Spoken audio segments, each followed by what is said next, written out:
もっと格差を拡大させるにはどのような政策が必要でしょうか。日本は貧富の差が少ないがゆえに競争が生まれず経済が停滞している面もあると思います。改善するために経済格差をもっと大きくして、富裕層と貧困層で差をつけないといけない気がします。うまくいっている国というのは貧困層と富裕層の差が広がるというのが結果としてはあります。で、それはただ、めちゃめちゃうまくいった人がめちゃめちゃ儲ける。なので、うまくいっている人と貧困層の差が広がるってだけで、貧困層と金持ちの差を広げたからといって、その国がうまくいくわけではないんですよ。いい財布を買ったから金持ちになるわけじゃなくて、金持ちだからいい財布を買うって話なので、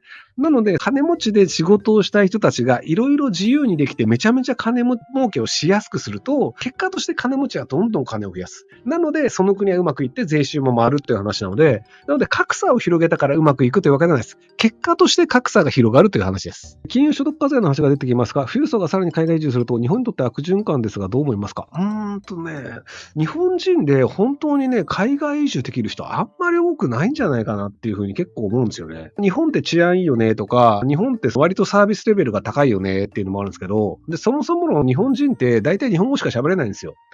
アメリカで育った人がカナダに行っても別に英語通じるからいいよねとか、で、ヨーロッパに行っても大体英語通じるんで、外国語喋れる人ってなんか税金高いから俺この国出てくわっていうのは結構あるんですよ。だからフランス税金高いからベルギー行くわみたいな人も結構いたりするので、日本の場合って日本しかないんですよ。日本語喋れる場所が。パラグアイの日本人村に行くとかっていう手はありますけど、なので結構金持ち出てくっていう割に出てかない問題っていうのがあって、ABEX っていう音楽会社の創業者の松浦さんっていう人が、もう日本税金高いから出てくわって言って、シンガポールに行って、シンガポールあまりに暇すぎて、やることないから日本に戻ってくるっていう。すごく金持ちになると、例えば年間に10億円稼いだとして、で、それが税金で5億円持ってかれたとしても、手元に5億円残るんですよ。じゃあ、毎年5億円使うのって考えると、そんな使わないんですよ。なので、もちろんシンガポールに行ったら10億円丸々入るかもしれない。でも日本だと5億円しか使えない。じゃあ5億円損じゃん。ただ、毎年5億円も使ってないでしょってなると、別に毎年じゃあ3億ぐらいしか使わないってなると、別になんか治安も良くて飯もうまくて釣りに行って楽しいねっていう日本で3億円を使ってる方が良くねっていうことになって、結果として日本で暮らすっていうので、今も松浦さん日本に住んでると思うんですけど。なので海外に行って楽しめる割合は、日本人はそんなに高くないんじゃないかなと思うんですよね。あとよくあるパターンとして、ちやほやしてほしいっていう人がいるんですよ。要するに、ある程度の金持ちになったり、知名度の高い人になると、日本でお店とかレストランとか行った時も、何々さんですね、こちらどうぞとかで個室に行ったりするのかするけど、外国にいるとなんか汚い父アジア人だなみたいな扱いしか受けないんですよ。ちやほやされない感とか、日本で優秀な、結果を出してると、やっぱり飯食う人とかも優秀だったり面白い人だったりとか、タレントさんとか有名 YouTuber とか飯が食えますとか、やっぱり刺激的な人と会う機会って多いんですけど、単なる旅行者ですとかになると、別になんかどうでもいいアジア人でしかないので、ちやほやもないし面白い経験もなかったりするので、なのでやっぱり自分の価値が最大限使えるというのは日本だよね。何々さんでございっていうのは日本だとできるので、なので海外に住むより日本でちやほやされた方が幸せだよねっていう感じる人は結構多いと思うんですよね。結局だから海外に行って幸せそうにしてる人っていうので、男性ってあんまり聞かないんですよね。女性の場合に海外在住の人と結婚してうまくやってますっていうパターンの人っていうのがヨーロッパはちょこちょこ見るんですけど、後藤久美子さんとか、あと元アナウンサーの方とか、外国人の男性と結婚することによってその国に住みました。で、その外国人の男性はその国では有名人です。なので、その有名人の奥さんとしてその国でもチヤホヤされるんですよ。日本に行っても外国に行ってもチヤホヤされるっていう、どっちでもチヤホヤされるから、じゃあこっちの外国でもいいよねってなるんですけど、男性で外国行きましたっていう松浦さんだったり僕みたいなパターンだと、オリエンタルラジオの中田さんがシンガポールに行った場合とか、っていうのは別になんか中田さんもシンガポールでチヤホヤされないし、僕もフランスでもチヤホヤされないし、で、松浦さんも多分シンガポールでチヤホヤされなかったんだと思うんですよね。別にチヤホヤされんよねっていうので、それでいいよねっていう人と、なんかこれだとここにいてもそんなに面白くないよねってなってしまうパターン。ガクトさんもマレーシアだっけ？割とだから外国に行ってもチヤホヤされないって。で、辻人生さんは普通に暮らしてます。フランスで。あの人もアーティストでものづくり大好きな人なので、ものを発表して出したりは好きなんだけど、でも別になんか日本的なチヤホヤを望んでるわけではないっていうことなんじゃないかなと思います。はい。だからあんまりいないよね。男性で、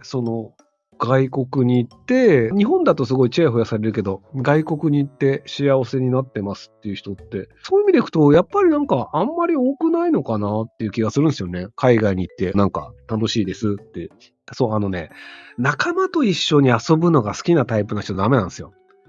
六本木界隈とか西麻布界隈とかにみんなで繰り出してお酒飲んでイエーイ楽しいぜっていうのが好きな人って、外国に行くと無理なんで、そんな仲間なんかいねえし、家族しかいねえしみたいなっていうのがあったりするので、なのでそういうのが楽しいっていう人は日本じゃないと厳しいんじゃないかなと。あ、いたいた。一人いましたね。外国でうまくいってる人。織田裕二さん。あと、ヨシキさんはアメリカですね。ヨシキさんとか織田裕二さんとかは、日本でチヤホヤされるよりも静かな環境で自分のやりたいことをやりたいっていう。この大谷翔平さんは別にどこに住んでもいいじゃなくて、メジャーリーグという職場がアメリカなので、職場で働いてるっていう、アメリカの会社で働いてる人というのはまた別です。そこは仕事があるから言ってるだけで、でも、富裕層なり知名度のある人で、どこで住んでどこで働いてもいいよねという人が、どこを選びますかという話なので、なので、日本の会社で働いてる人は日本にいる。で、アメリカの会社で働いてる人はアメリカにいる。だからメジャーリーグで働いてる人はメジャーリーグならアメリカに行く。NBA で働いてる日本人のバスケットボールプレイヤーの八村塁さん。日本人だよね、八村塁さんって国籍。もうアメリカで働いてるだけで、八村塁さんが俺フランスに行くわって言ったら NBA やめなきゃいけないじゃないですか。大麻、ギャンブル、売春を合法化すれば日本の経済だいぶ回復すると思うんですが、どう思いますか？ GDP は上がった方がいいよねっていうのがあって、ヨーロッパの国が EU で GDP あたりの借金の比率が何パーセントだっけ？ 1.5% かなんか2%を超えると EU の方の本部の方から文句を言われていろいろ制限があるっていうのがあって、なので GDP 増やさなきゃいけないよねっていうのがあって、で、イタリアとかフランスとか大麻とか麻薬とか売春の動いてる額も GDP に換算してるんですよ。大麻とか売春とかも基本お金を払っていて、買収費もお金もらってるんだから、それは経済活動なんだよね。だから年間これぐらい GDP 増えるよねっていう形で換算してるんですけど、それは果たしてその国の人たちにとって幸せなのっていう話なんですよ。例えばじゃあ GDP を増やす方法で、水ってただ同然で皆さん水道を飲んでるじゃないですか。で、日本中の河川に毒を入れて水道水を飲めなくしました。